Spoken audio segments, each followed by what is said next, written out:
All right, welcome everybody. It's good to see everyone.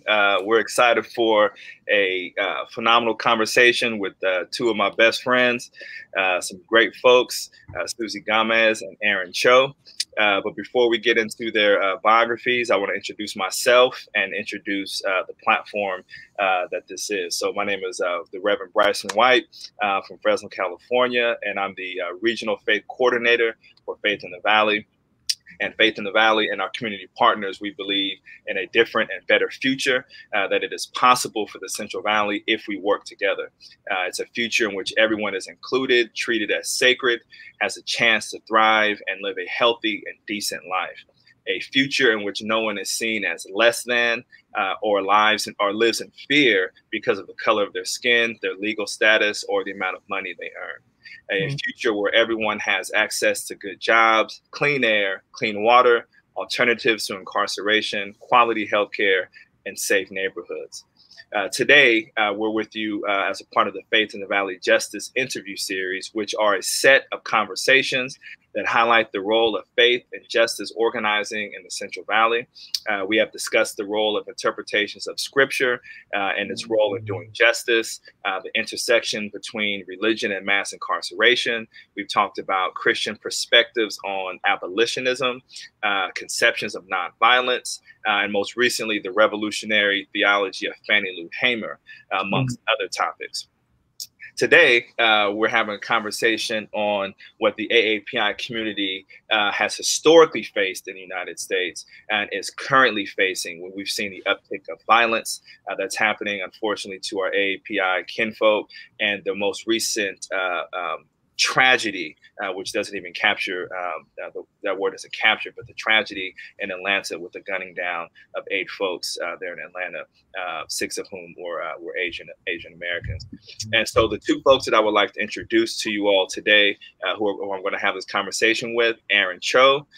Aaron Cho is a proud son of Korean immigrants. Aaron was born and raised in the Pacific Northwest. He finds his element in the spaces of mentoring, coaching, elevating those around him, and helping others to discover their element. All of this only matters to him insofar as it compels people to the work of justice and liberation for all.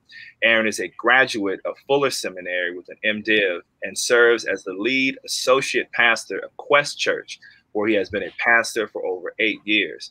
He lives in Seattle with his partner, Judith, and 2 children, Zadie and Isaiah. He grew up on hip hop, hoops, and Costco hot dogs. Those Costco hot dogs are bomb. And Susie Gamez. Susie is a Canadian by birth, Korean by heritage, Mexican by marriage, and American by immigration. She is passionate about matters surrounding reconciliation, justice, and the gospel. Susie and her husband Marcos met at Fuller Theological Seminary while getting their MA in Intercultural Studies, and now have 4 beautiful Lat-Asian babies. Love that, Lat-Asian babies. After serving as a youth pastor and church planter in South Central Los Angeles for 14 years, Susie now lives in Long Beach, California, where she serves on staff with Light and Life Christian Fellowship. So thank you so much for joining us. And I know wherever you all are who are listening, if you can just give them a brief round of applause and as they enter into the space. And so we're just going to get started with some questions and have this conversation. And so, again, I'm just thankful and grateful to both of you for joining us. So the first question is a personal question to enter into the conversation. This opening question may be a tense one that is not intended to re-traumatize. But if you are comfortable, can you share how you have personally experienced racism in this country? We're going to start with Susie and then Aaron. All right. Well, first of all, I just want to thank you for inviting us into this space. Yeah, I really do feel like it's an honor, and it's healing to be asked to speak in these spaces, especially from a faith community that's committed to justice and racial justice at that. And the first story that I want to share actually speaks to why I do feel like it's so important to recognize that it is an honor to be asked to share our stories. Okay, so my earliest memory is I think I was probably around 6 years old, 6, 7 years old. And I was on the playground, and yeah, this blonde-haired, blue-eyed kid comes up on the swings next to me, and he's actually younger than me. So he's probably like kindergarten. And he turns to me and he asks me, "What are you? Are you Chinese or Japanese?" And I said, "I'm neither. I'm Korean." And then he turned to me and he was just like, "No, you're not. There's no such thing." And then he jumps off the swings and then just walks away. And for me in that moment, I know it's like laughable, because it's like, who is this kid to tell me that I don't exist? Yeah. Yeah. Wow. But as a first grader, you know, this little boy, a boy that's younger than me, was sort of asserting his authority over me. And he was telling me that my people do not exist. And so obviously I knew that my Korean people existed, but it did something, it deposited something in me. And I think that I can see little seeds like that were planted along the way, where it was essentially like, you're invisible. Your people don't have a category to me. If you don't fit my categories, then I don't even acknowledge your existence. And so there's subtle ways that that's happened throughout my life. And I think a lot of Asian Americans can talk about, and this was in Canada. So as an Asian Canadian, Asian North American, yeah, I just had different experiences that in my adulthood I had to go back and reflect on. You know, there's the age-old story of like people doing the slanty eyes at you, people doing this, you know, the accents and all that. But it was kind of like we weren't given the tools to know how to fight back. Right. You know, my dad, he told me, I have a brother who's 4 years older than me, and he actually is a black belt. You know, he owns Taekwondo Dojang. So he's that sort of caricature Bruce Lee type, because he could have kicked people's butts, you know. But on the playground, my dad would tell me like, "Hey, if anyone ever messes with you, if anyone ever calls you a chink, or if anyone ever, you know, says go back to your country, then you tell your older brother." I think though that my dad had this vision of like a boy coming up and bullying me. And it was actually, I remember different moments where there were two twins, they're blonde-haired girls. They bullied me on the playground. They would come up to me for no reason, do the slanty eyes and do an accent at me. And I was like, what, if I go tell my brother right now, what is he going to do? He's not going to beat up two girls, you know? And it just was this, I never quite knew what to do with the angst that I felt inside. Yeah, I mean, there was a point where, you know, a boy, I was a little older, he told me, go back to your country. And then I went and told like a teacher or whatever, and he got in trouble for it. I don't know what happened with it, but yeah, along the way, there's microaggressions. There's different things that you're kind of like, you doubt, like, was that racist, or is that just me being sensitive? You know, you gaslight yourself, you know? And yeah, I think along the way, there's just been a lot of things where you internalize this, the term perpetual foreigner. When I heard that term, I really hung on to that, because I was like, yeah, you know, am I Korean or am I Canadian or American? And what you know, you've kind of got this identity crisis going on, and you get told in subtle ways, like, you don't belong here. And if you want to be welcome here, do everything you can to fit in. Yeah, speak English without an accent, do well in school, only talk if you're invited to talk. I think those are some subtle ways that that we internalize this I don't belong here narrative. I'm a perpetual foreigner in my own home. Where really is my home? I talked a lot right now. I want to pass it off to Aaron. I'll have more to add later. No, thanks. No, thanks for adding. Yeah, thanks for contributing. Yeah. Yeah. No, thank you so much, Susie. That was really good. Yeah, and again, I just want to add just gratitude, Bryson, for putting this together in your organization. And yeah, we're just chopping it up before this call even started, and I feel like this is family already. You know, just seeing y'all is like a reunion of sorts. So I'm just really grateful to be here. Yeah, just to answer that question in as brief as I can, just to know that the experience of racism in this country is its own story. You know what I mean? We all have a lot of things that we can share from our experiences. A couple of things I want to just share in this space that kind of falls in parallel to similar to a lot of Susie, what she shared in the experience that she had. One of my earliest memories, and a lot of us can attest to this, is going to grade school, being like young 3rd, 4th grader, and bringing your lunch to school. And, you know, like mom would pack a lunch that was all of like my favorite things, of like rice, of kimchi, of like, you know, things that we would eat at home that reminds me of who I am and my identity. And I distinctly remember one of the first experiences of being at the lunch table and being made fun of for your food and how it smells. And everybody has a different way of responding to that. And for me, I remember like holding back tears and shame, and not just sitting there and eating it and just forgetting what everybody else said. I sided with like, yeah, I had to buy into this narrative, you know, as like a young 8, 9-year-old kid, to being like, yeah, I don't like this stuff. I hate when my mom packs me this, like lying through my teeth so that I can be accepted in that space. And literally throwing it away. There would be times where I would not like go days without eating lunch because I just would throw it away in the effort to like be in agreement with like, this is not good and this is othered, and to be in agreement with that. And I remember always thinking to myself, like, how I hated that's like that internalized oppression, kind of like what Susie was talking about. And also feeling the shame, not of being made fun of, but then shame of like, oh man, I just totally like threw away my mom's food that I love so much too. I can't tell her that. And then coming home to saying like, Mom, can you make me like a turkey sandwich? You know, like, can you make me a ham sandwich so that I could fit in? So like to negotiate your own culture to fit in spaces. And those are just small examples, but when you build that up over time, it's the constant of again, that perpetual foreigner feeling and sentiment of when I walk outside of my home, I have to put on something that is totally foreign to me, actually. Like, I didn't eat ham sandwiches. Like, we never ate that growing up, but I had to put that on in order to feel accepted. You know, fast forward to like junior high, high school, I worked at my parents' dry cleaning business, which is a common profession among like Korean entrepreneurs and store owners. And that was on a daily, seeing, you know, being on the front lines of receiving orders and taking orders and whatnot from my parents.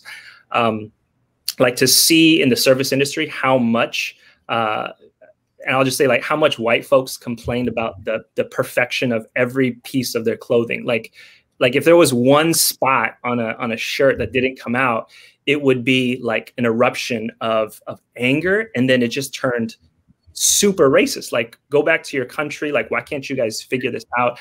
I remember distinctly there was this older white gentleman who brought in his curtains. And my mom had put on a tag that simply says and notifies on the tag, like, we apologize that we weren't able to get out all the stains that didn't come out. So it was notified. We acknowledged it. And he was so angry and frustrated that he wrote on that sheet of paper, on that little note, and gave it back to us. And he said, go back to your country when you can figure this out, you know, until you can figure this out. And he kind of berated my mom. I was standing right next to her. I was probably about like 7th or 8th grade. And she's holding back tears, and all she can say is, I'm so sorry. And she allows it to be free. Like, she says, it's free of charge. We won't charge you for that. He walks out, takes his stuff out. He's really angry. And I remember, again, having this conflicted feeling at that age, seeing that, and not the first time I saw that, but I was so angry at what happened. But I was also in that moment, and I don't fault her, you know, but in that moment, I was angry, upset at my mom. I was like, Mom, why did you respond that way? Like, why would you feel like you need to apologize for this?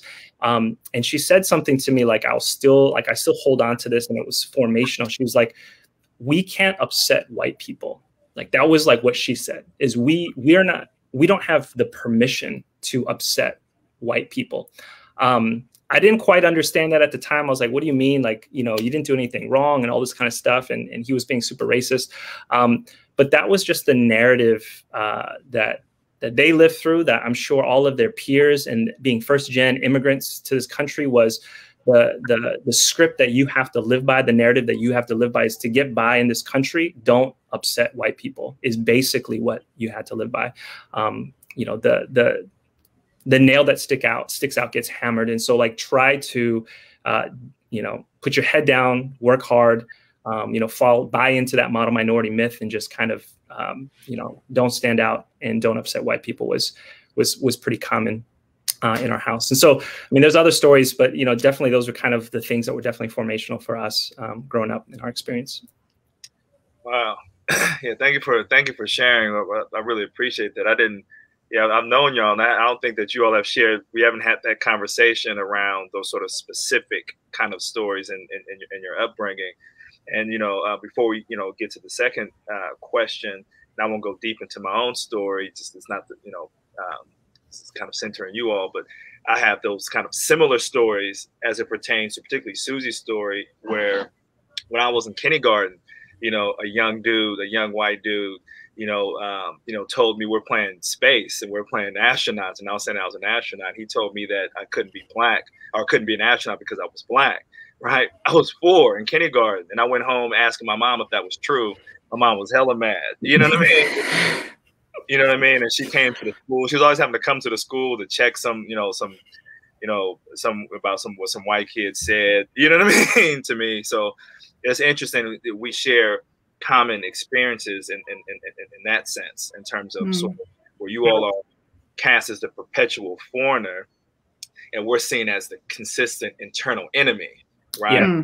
How those two things are sort of mutually reinforcing realities around how white supremacy oppresses Black, Asian, Latinx communities, right.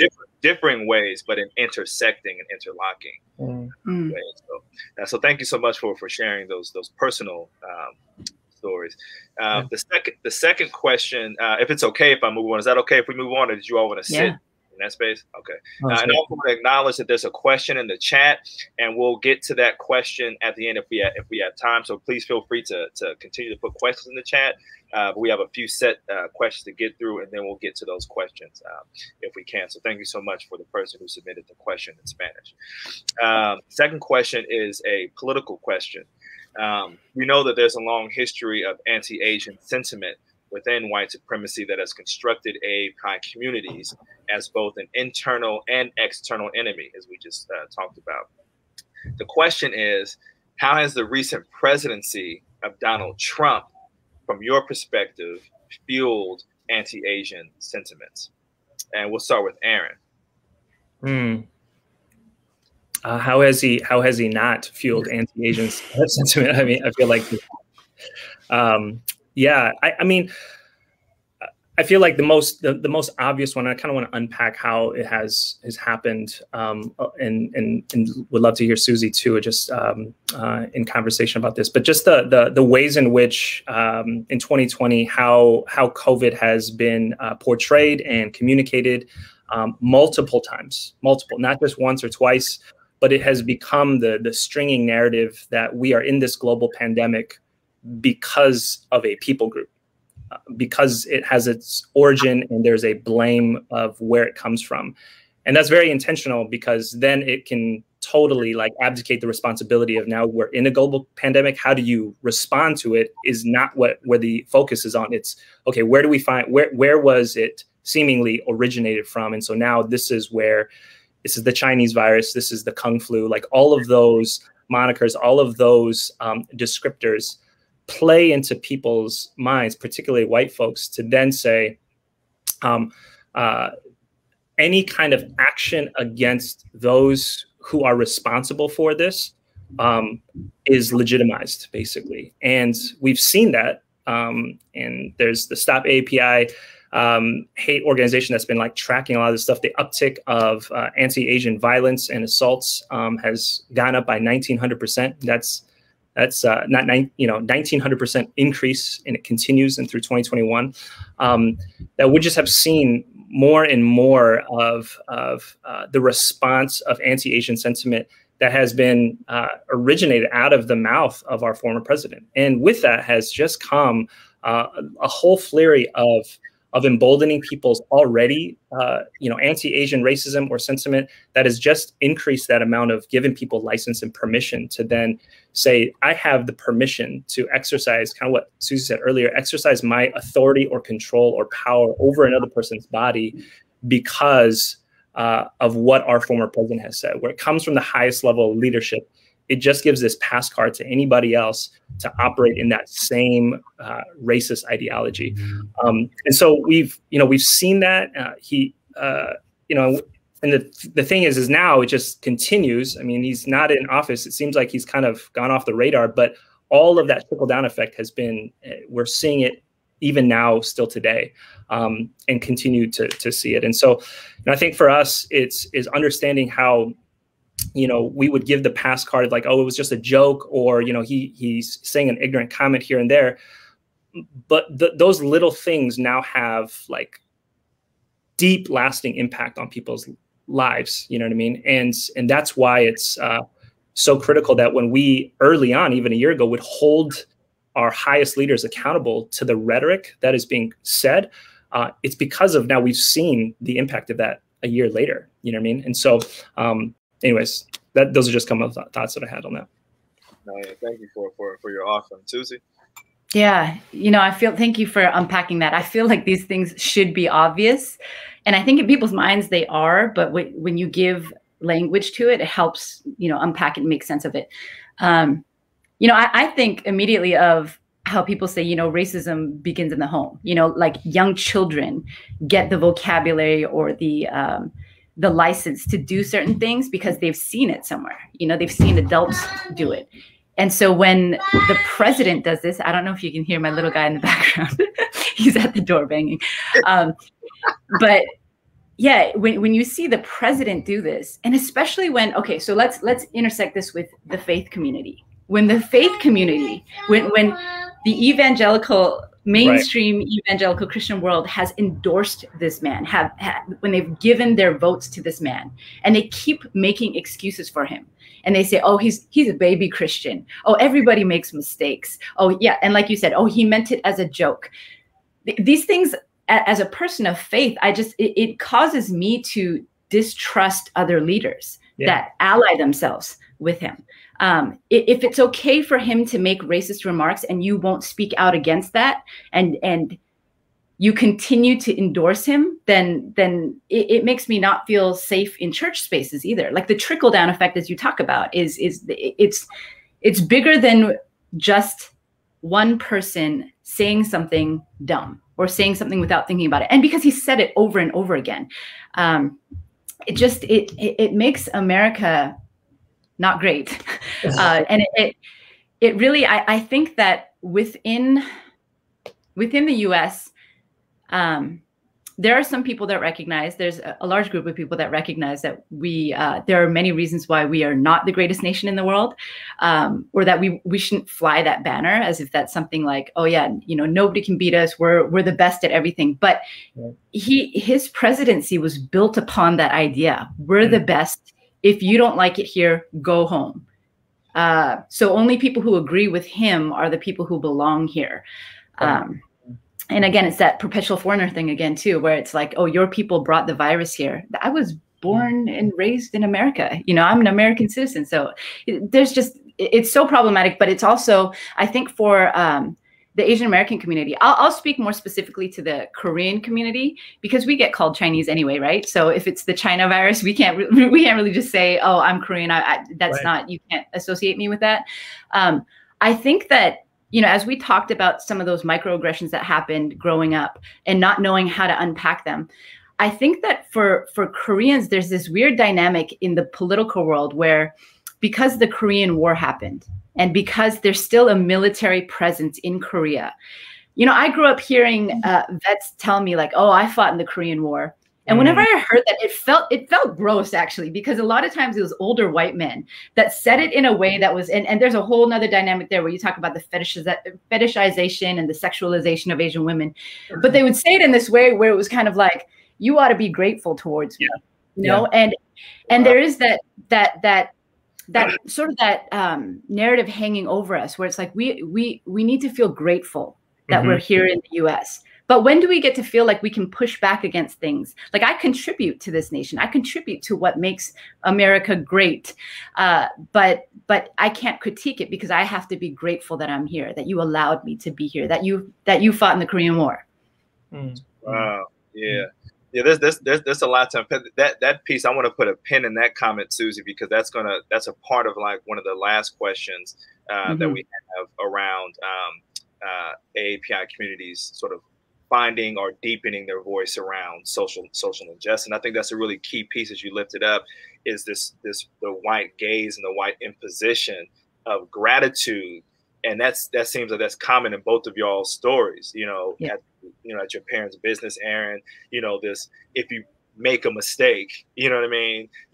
Which that's not even a mistake. It was too stained, you know what I'm saying? Because you didn't clean your own stuff, you know what I mean? In that sense, but the pushback is where you can't speak up, you have to be gracious that I'm even here patronizing your business. And Susie, this Korean War veteran, saying you should be thankful to me, which, like you said, there's a sexual piece, because we know that American soldiers were raping Korean women in the war, right? And they were killing Korean soldiers in the war. So that's a strange interaction, through this white supremacist gaze, that falls on you. So one of the pieces, as we're sort of transitioning the next question that we have around church and the role of the church and the role of the pastor, is, you mentioned about sort of this trust that you have, Susie, around mainstream white evangelicals because of their support for Trump. And, and it's such a trip because, when President Obama, when he was running, there were so many strains of evangelicalism who were asking the question of if he was the Antichrist. Right? Like, there was people who were really like, is this the Antichrist?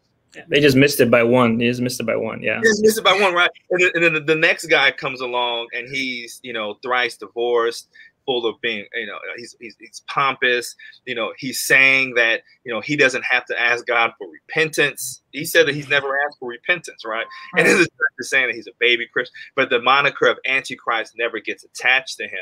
Right. That's a racial signifier in many ways. You know what I'm saying? So he sort of absolves, from being able to be, an Antichrist. And we have, it doesn't matter. It doesn't matter who Donald Trump is based on that. What you just said, Bryson, in our country, he can't be the Antichrist. That's right. He can't be. A white man cannot be the Antichrist in America. That's right. Blanket statement. Yeah. If a white man said, I am the Antichrist, white evangelicals would be like, no, he can't be the Antichrist. like that just doesn't fit into the system of white supremacy and in bed with white evangelicalism and nationalism. So I just wanted to highlight that. Yeah. Indeed. So we're getting into some of the church questions. We're at about 11:30, and we have about 4 more questions. So I don't want you to rush through the questions. We just may not be able to get to maybe one of the last questions potentially. So you still take your time with them. I just wanted to give a time check. It's 11:27. So a church and faith question for you all. There's been much work done by theologians, community organizers, activists, and pastors to combat the racism that is integral to the Western church. Much evidence has been provided and argued that show that the church is constitutive to the proliferation of the problem of an unequal society, which is expressed through racial, gender, and sexual categories.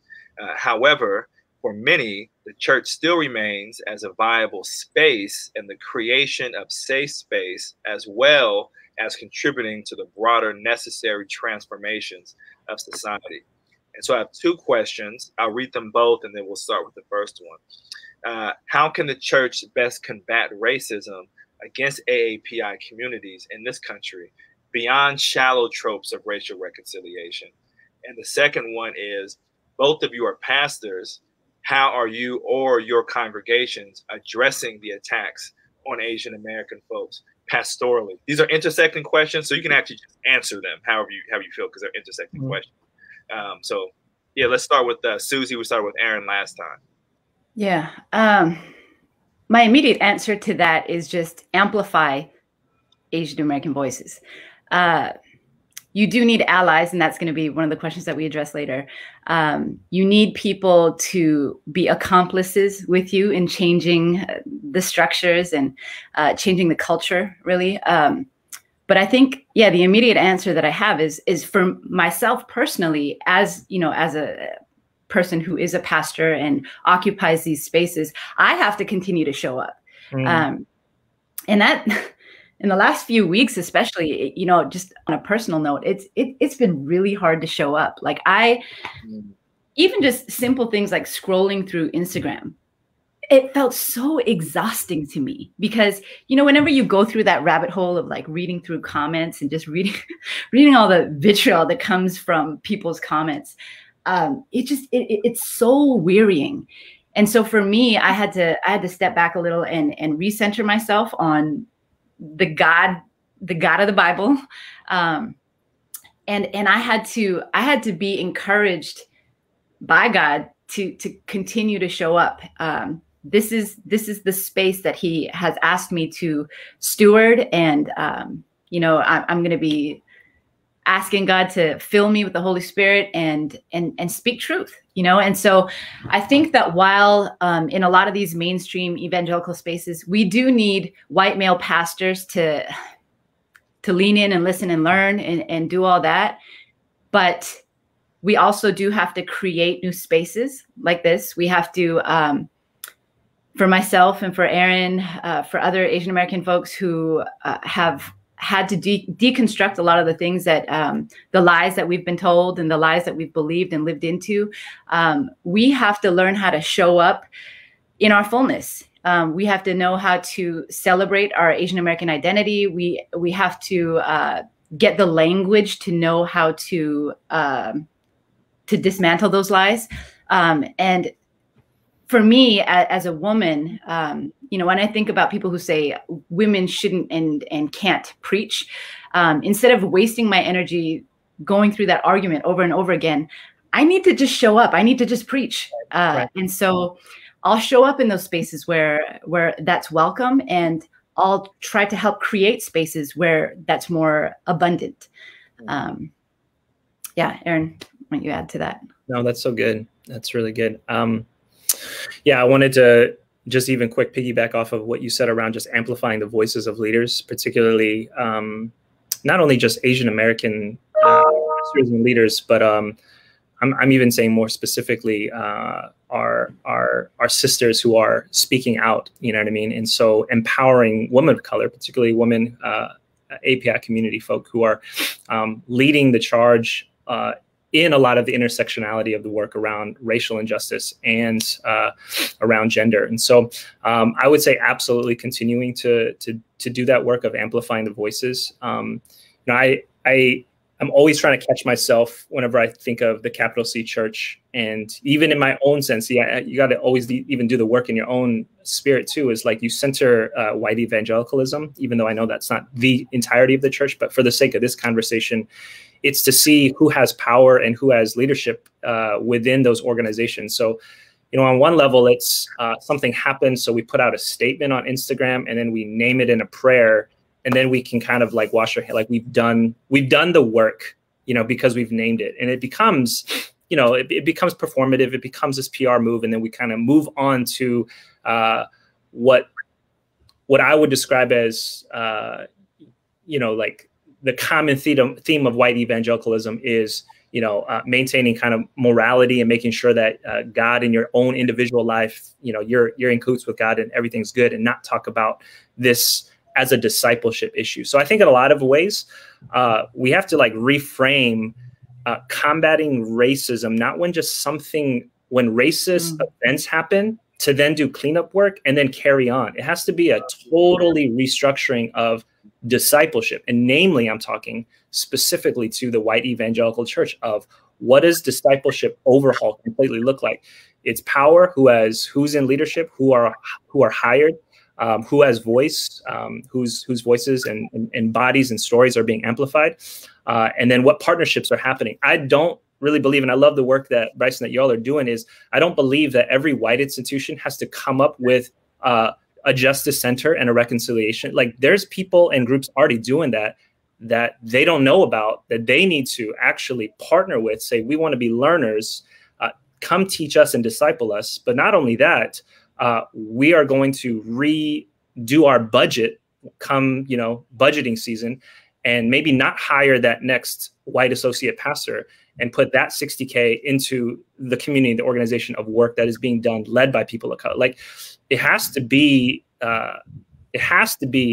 investment in, I'm just gonna say it has to be investment of dollars of how this country was built. I mean, having a lot of these conversations of what does even quote unquote reparations look like in a church context, it has to look at where is the money and where is there power and privilege in church spaces, and then how can that get actually reallocated and given and empowering other communities of color and specifically churches. So, I mean, I've had this conversation before because I know this was a personal experience with my dad being a pastor, bivocational. Whenever we had a church building, we never owned the building. We always rented it from white institutions. And again, I'm just saying, like, I don't know all the details, but I know a little bit to know that some of those rent charges, like we were praying, God, will we make rent to worship in a place, to share space? And I'm like, wow. Like that was the prayer, was the biggest budget line, was not my dad's salary. It was paying rent for that church. So how can white churches that have 100-year-old buildings that are paid off, and I understand that they have budgets to meet too, but if you got like, different congregations that are using your space, why don't you offer it as rent free? Like offer that as spaces, I don't know. My mind goes practical. That's really good. I'm not saying like that's the only, remedy, but those things are ways that we can actually partner with spaces. So I would say, I say this tongue in cheek, but I'm also kind of being serious, is like, could every white church that owns their building, who rent their space out to, churches of color, be like, y'all can use our space rent free? That'd be a fantastic, one very simple solution. Maybe not simple, but one solution that I would say to combat that. So, or even a part of that, alongside of them renting out free, would be even congregations that have historically benefited from the economic inequality of our cities, actually divesting themselves in the sense of selling their property and reinvesting into communities of color that they have extracted their wealth from. I think that we're entering into a season where abolition and reparation, I think, is increasingly becoming a mantra and understanding, because people are seeing that, like, for us to go forward and actually even have sort of a common place with one another that we call the United States, like, we're gonna have to do something very drastic, you know what I mean, to go to the next phase of who we can actually be, and abolition and reparations are kind of frameworks to help us think about that, to help us do something a little bit more drastic and radical. But I feel you, because it's like, if you have a building, it's paid off at bare minimum, you know what I mean? At bare minimum, you should allow for folks to come in and worship God, you know what I'm saying, for free. Like, why are you taxing them for that? Yeah, totally. There's racial and class pieces all through that. So yeah, so thanks for looking that up. Cool. We have some good. If you all have anything else to add to that, we can go to the next question. If that's cool with you all. Yeah. I mean, I would just say, like what you said, Bryson, about like some of the stuff seems radical to combat racism, but I'm just like, racism is radical. So to combat what's radical doesn't seem, I mean, I understand it seems like, wow, that's never been done before, because living in a capitalistic society and culture just deems us like, hey, we make money off of people. Why wouldn't we do that? But that's so problematic already that it even makes me pause to think, like, we got to do something totally radical that's never been done. And I'm like, that's just bare minimum. That's just to level the playing field of the horrific injustice of racism and capitalism. So in a lot of ways, I agree. It does require radical responses, but we have to almost like bring that back to be like, wait, how did we get here in the first place? Because that in and of itself is radical and wrong. So we need to combat that. The only way you can combat that is through a radical response. So yeah, that's right. Yeah, the radical isn't just on one end of it. Yeah, I feel that. Yeah. I want to say one little thing, piggybacking off of that too. I think a common saying that people kind of throw around is like, get comfortable with being uncomfortable, right? Especially in these spaces of talking about race and justice.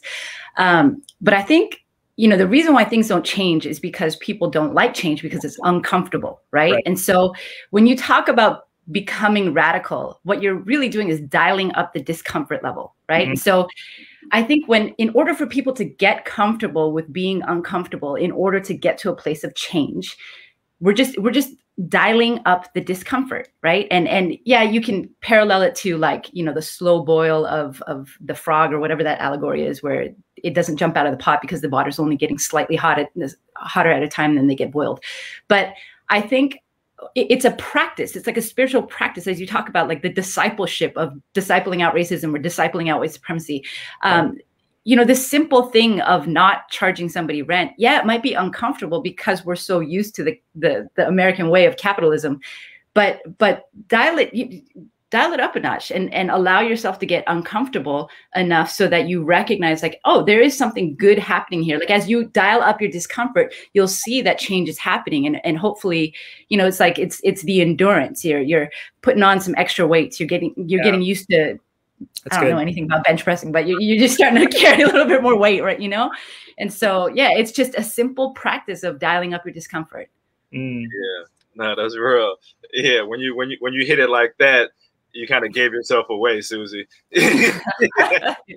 Full disclosure, I don't think Bryce and I have lifted much weight here, so we I don't know what we're talking about either. So. Yeah. Pilates, yoga, you know. I haven't lifted a weight in a good 2 years, so you know what I'm saying?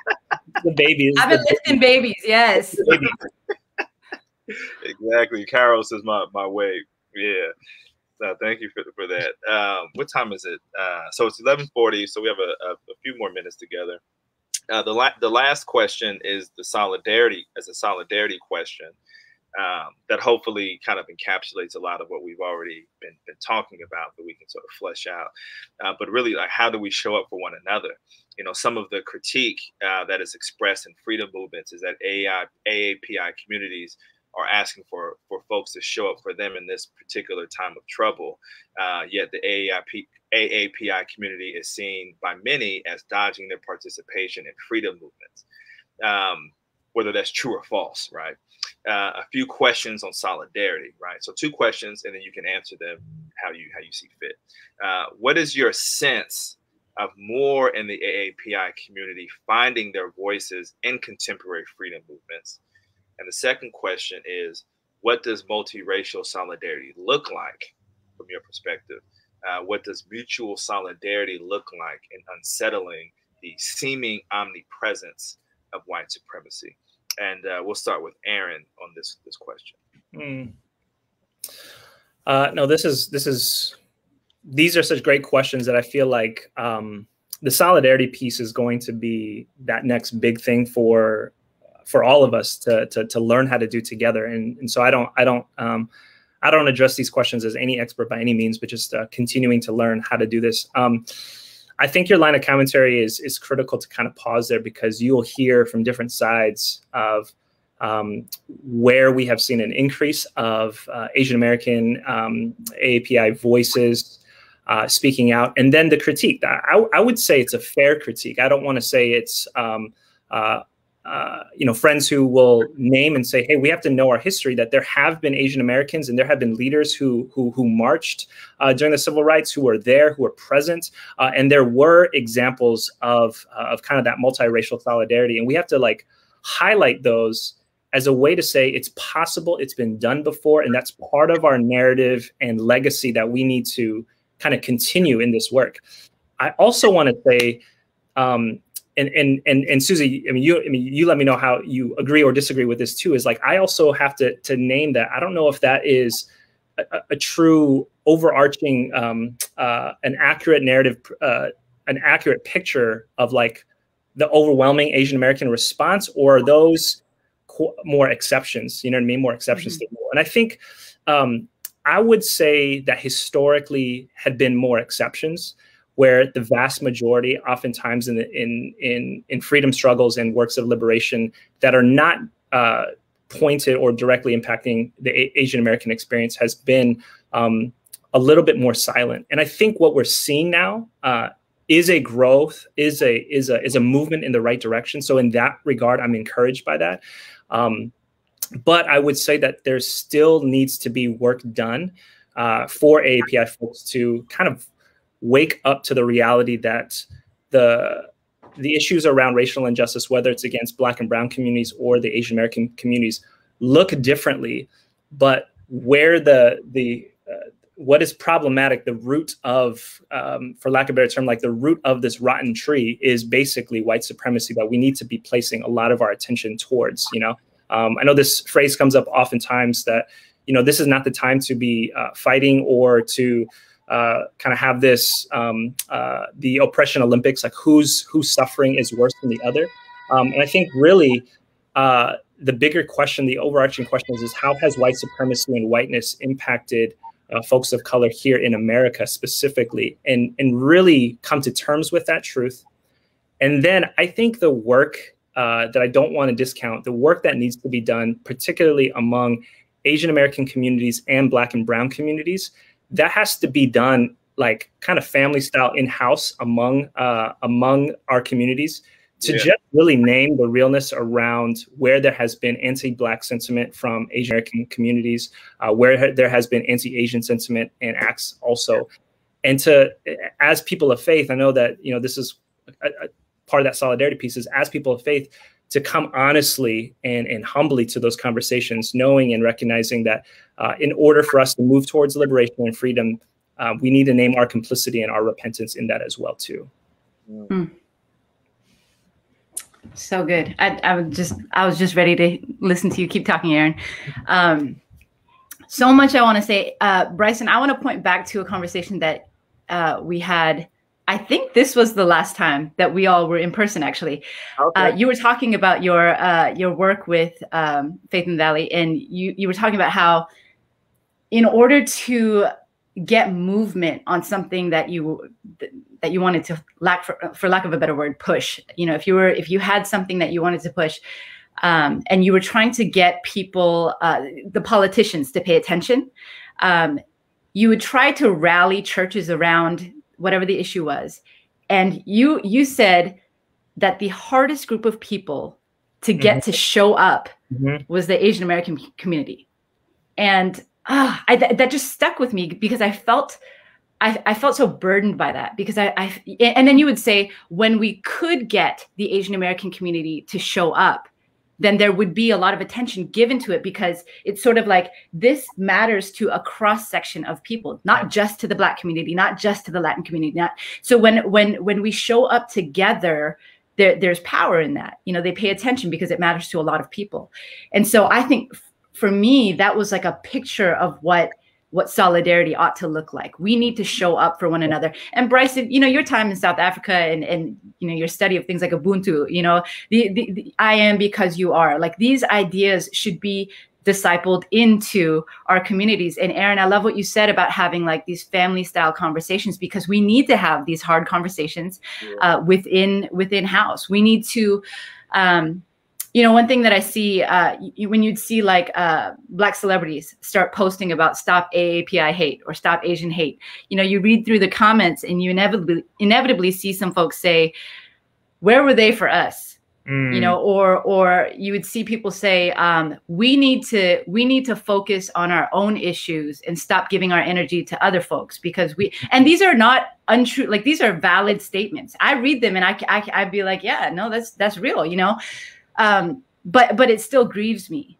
And I think when people say that, because you hear that from the Asian community too, when you see these videos of attacks, like, you see an elderly person and the attacker was a Black person, it fits into a narrative for them where they say, yeah, see, when I was growing up, or when my parents had a corner store, a lot of the attack came from Black folks. And so that makes me not want to, why should I say Black Lives Matter? Why should I stand up for the Black community? And there's this constant back and forth, right? And those places, those sentiments come from real places. You don't want to invalidate that a person has hurt, and it's you can feel a certain way, but is it rooted in truth? And is it really going to get us somewhere good? And so we need to have these conversations. We need to have conversations about the model minority myth. A lot of people hear that, but they don't really know what that is.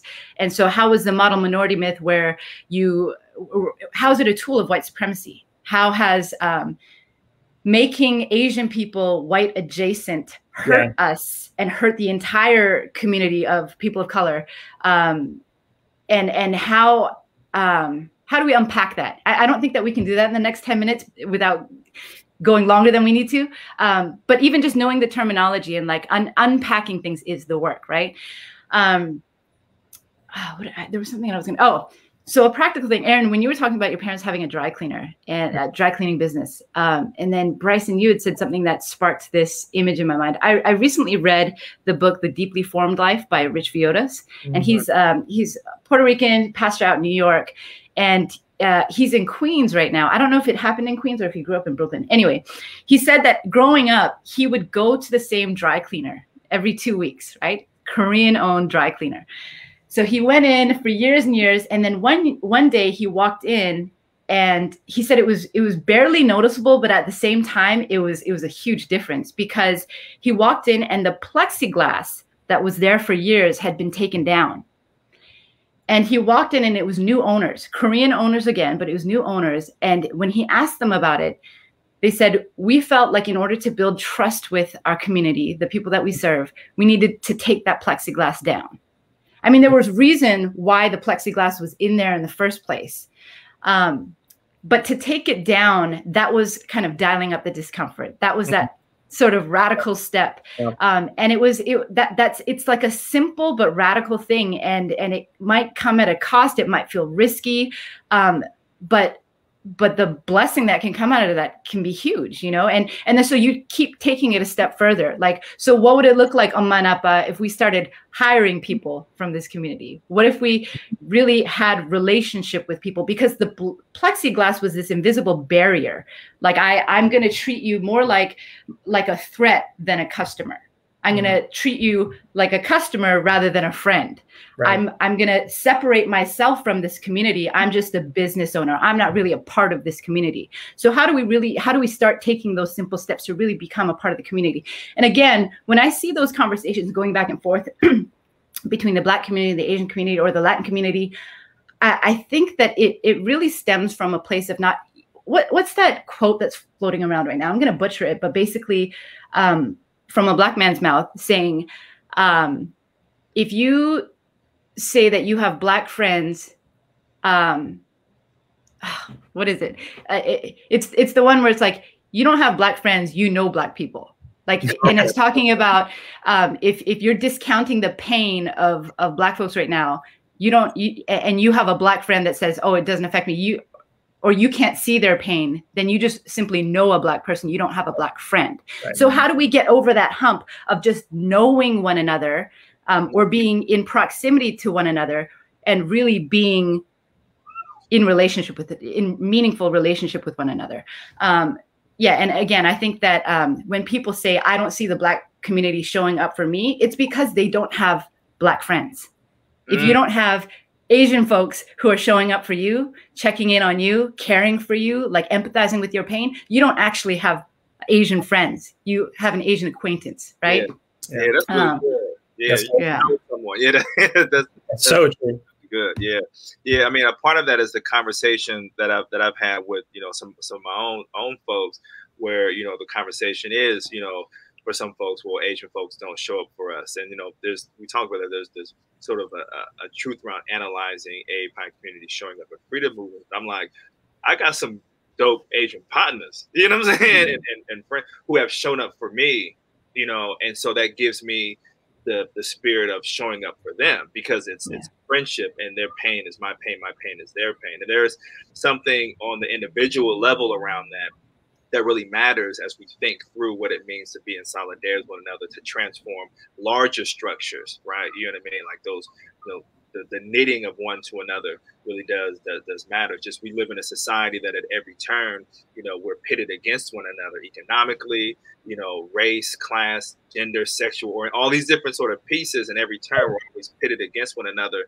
And when in reality, the majority of our common interests are actually somewhat similar. You know what I mean? And so, but those internal family-oriented conversations are really important. I want to ask Susie a question before I ask a question that Maria Flores put in the chat. We only have a little bit of time, but you said something, Susie, around this notion of solidarity. you spent 15 years in South Central. You're right over there on, you're like on 27th Street, if I'm correct. Normandy and Adams were kind of the, yeah. Yeah, and so I'm curious as to your experience there, the conversations with community members, you being a Korean person in a community that was Black and brown, that was, you know, at that time when you moved there, probably only like 15 years or so after the LA riots, where there were real tensions between Black, brown, and Korean communities, right? Mm-hmm. How did you navigate that? How did you build a relationship? How did you show the folks in the community, right? You know what I mean? Just So one thing that I think was different was I think a lot of times people didn't know what to do with me. You know, like I would show up, so we'd go to the swap meet in Watts, and it'd be a young Korean girl with like five Black girls, you know, and we'd walk in, and the Korean store owners would be like, whose daughter are you? Or like other folks would be like, are you a social worker? Like, what? I don't understand this. And so that was always, it was kind of comical to us. But so real talk, one of the first conversations that I had with a girl that you know, she's a woman now, I consider her a good, dear friend, dear sister. But she was like 16 at the time. And she asked me, she's like point blank, she's like, so Susie, why do Korean people hate Black people so much? Mm-hmm. And I was taken aback by that question, because I was like, well, obviously, you know that I don't hate you, but I understood her question. Right. And so we talked about, like, you know, I had to ask questions of her, like, tell me about your experience. Like, what I could guess just based on, like, you know, things tangentially that I've seen. But she told me about some of the ways in which, she walks into a store, she's met with suspicion, you know, the ways that they've been cussed out, the ways that, you know, and narratives that they've seen throughout their life too, right? And so even just creating space to listen to her pain and listen to her point of view, I think was hard for me, but healing for her. And it was healing for me too. And it invited me to kind of speak into some things where it was kind of like, I could apologize for those things. And I could also say, like, oh, here's some things that happened within our own family. Or, you know, my friend who owned a corner store in South Central, her parents were held up at gunpoint. And, you know, and all these things that kind of humanize the experience and the pain, versus like, there's just this narrative that Black people and Korean people just don't like each other. Mm-hmm. But when you unpack some of the reasons why, and you have it in conversation that's meaningful like that, and you walk together for a long time, it just, I can't even remember what your original question was, but I think you said, how did I navigate through that, right? Yeah. I think the navigation was like, it was, I'm committed to walking with you, and your questions won't scare me. Like, talking about the hard things won't scare me. Yeah. No, thank you for that. Yeah. Real. Thank you for that. There's before we finish, there's one question from Maria Flores, who asks, what advice would you give to a child who is new in this country and does not know how to take racism, right? So, what was your advice for immigrant folks coming in who are encountering this white supremacy in America? Don't throw your food away. Don't throw your lunch away. Eat it. I mean, gosh, there's so much there, and I'm just mindful because it's the things that we're thinking about with our kids too, growing up, like what they're going to have to face. They're still pretty young, but it doesn't. So I guess for me would be like having active conversations with your children, for sure. Like at a young age, as painful as it is, to be able to allow them to know their God-given beauty, belovedness, human dignity, speaking that like constantly over them, to where, it's that kind of thing, like, like 9 times out of 10, you got to like speak words of affirmation and love and encouragement, so that they like, it's deep and seated in their identity. Like, this is really who I am. So when I go out there and someone says something ignorant and stupid about me, I know the truth of like who I am and like my identity and worth and value. So I think like that's super powerful, to be able to allow them to know the beauty of their ethnic background and their story, their narrative, to be proud of who they are.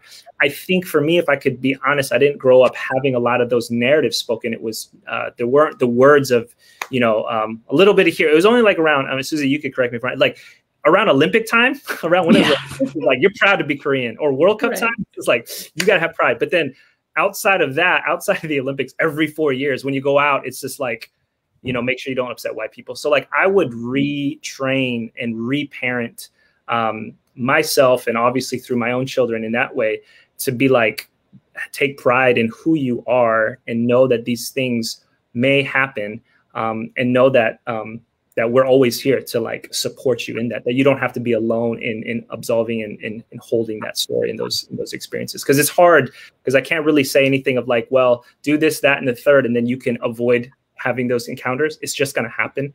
But how do you prepare them, and then also do that work of being alongside them? Yeah, and modeling it. Yeah, I totally agree with everything you said. Just instilling that pride of who you are. Speaking another language is like a superpower, you know. My kids right now, they're in Spanish immersion. And so it's being normalized to be able to speak Spanish for them.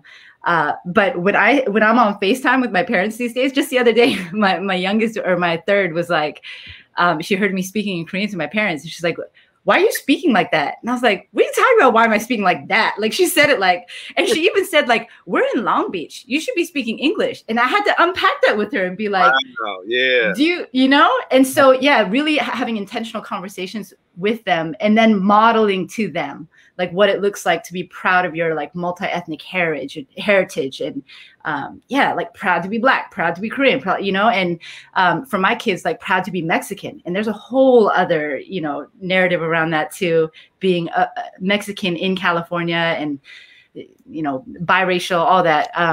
But yeah, modeling it and just really speaking words of truth and power over them. Yeah. Yeah, thank you so much for joining and having this important conversation. I know just from the duration of time and the seriousness of the subject, I mean, this is just scratching the surface around what you all are experiencing and have experienced. So I appreciate the way you all have shown up and shared your personal stories for us to hear, as well as giving broader and deeper analysis around the church and politics. And so we're much appreciative of that. I mean, we you know, this country is, you know, once again at a crossroads around who we're going to be. And, you know, are we going to be a multiracial, you know, multi-faith democracy, right, that really values human beings? Or are we going to embrace, you know, the worst of our traditions and take this country back, you know, to white male, central white male dominance, right?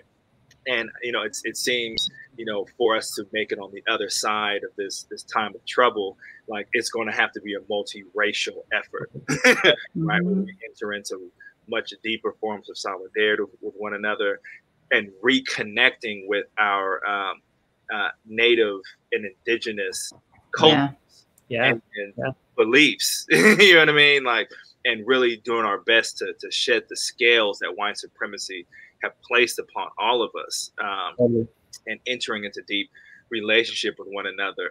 I'll share a quick story before we close, something that really blew me away around sort of this kind of the global aspect of white supremacy. I've been, you know, to different countries, I mean, as both of you all have also. Before me and Jen moved to Chicago, we went to Thailand to hang out, to kind of kick it. And Jen got a splinter in her finger at you know, we're on this beautiful island called Krabi, and she got a splinter, so we took her to the nurse. And the nurse was this beautiful Thai woman, right? So we come in, and she was, you know, and I mentioned that intentionally to the story. And so we come in, and she sees Jen, and she's like, oh, you know, you're so beautiful. It's so, she was like, it's so good to see you. That's what she told her. I was like, oh, okay, like cool, you know what I'm saying? Like, so, and then she was like, you know, she just started just opening up to us.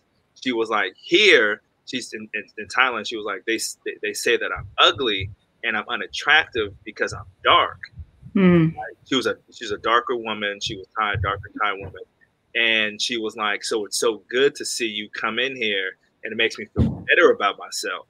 The woman was gorgeous. And she was saying that people were saying she's ugly because she was dark. And that really just struck me, you know, amongst a whole other host of like skin whitening creams and things that I was seeing out there. You know what I mean? But that encounter was really deep. And what does that look like when out of our vulnerabilities, we encounter one another, share with one another our pain in order to overthrow this system that's really screwing over everybody.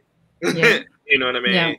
And so I think conversations like these, organizing around themes like these, not just the conversation, but the organization and the challenge politically, you know, and, you know, instituting new moral documents as public policy is so critical to all of this. And so, so I just appreciate you all for joining our conversation today.